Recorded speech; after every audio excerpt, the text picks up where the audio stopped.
আমাদের সখীপুর নড়িয়ার জনাব মোহাম্মদ শফিকুর রহমান কিরণ ভাইয়ের আদেশে ভারপ্রাপ্ত চেয়ারম্যান জনাব মোহাম্মদ তারেক রহমান ভাইয়ের সালাম আমরা প্রত্যেকের ধারে ধারে পৌঁছিয়ে দিচ্ছি। আপনারা সবাই জনাব মোহাম্মদ তারেক রহমান ভাইয়ের সালাম নেবেন।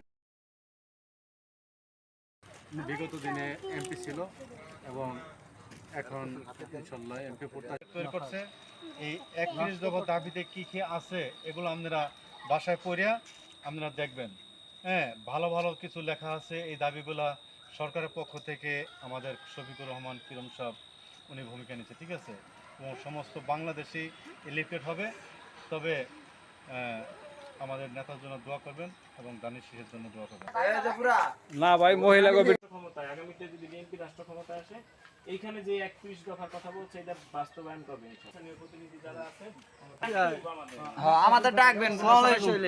আমরা তারেক জিয়াউর রহমানের আদেশে এবং কিরণ সাহেবের নির্দেশে আমরা এখানে আসছি। আমরা এই 31 দফা বাস্তবায়নের জন্য আমাদের নেতারা আক্রান্ত ভাবে চেষ্টা করতেছে। আর যদি রাষ্ট্র ক্ষমতায় আসে তাহলে অবশ্যই বাস্তবায়ন হবে।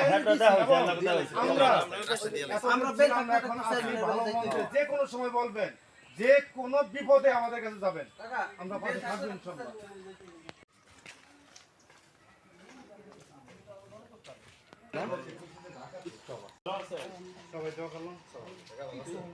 আমরা ওই যে তারেক রহমান যে 31 দফা ঘোষণা করছে এটা নিয়েছি, ঠিক আছে। এটা প্রচার করতে হচ্ছে মানুষের মাঝে যে এই 31 দফা বিএনপি ক্ষমতায় আসলে বাস্তবায়ন করবে। বাংলাদেশে যে রাজনৈতিক সমস্যাগুলো আছে এই মানুষের বুঝে, ঠিক আছে। আমাদের এই যে বড় ভাই আছে বা আপনাদের লোকাল যারা আছে, যত ভালো মন্দ ডাকবেন, প্রয়োজন মনে করলে ডাকবেন। যদি কেউ যদি কোথাও প্রতিবন্ধকতা তৈরি করে আমাদের বলবেন। এগুলোই আমাদের তারেক জিয়াউর রহমানের দাবি এবং আমাদের কিরণ সাহেবের দাবি।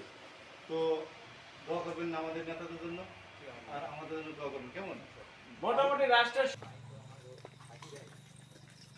ছাত্রদলের পক্ষে তো না, আমি যেটা করছি না ওইটা আবার ছাত্রদলের এই দাবি এখানে নির্মিত এগুলো আছে। যদি আমাদের দল ক্ষমতা আসে, তারেক জিয়াউর রহমান যদি ক্ষমতা আসে, তাহলে ইনশাআল্লাহ এগুলো সম্পূর্ণ বাস্তবায়ন হবে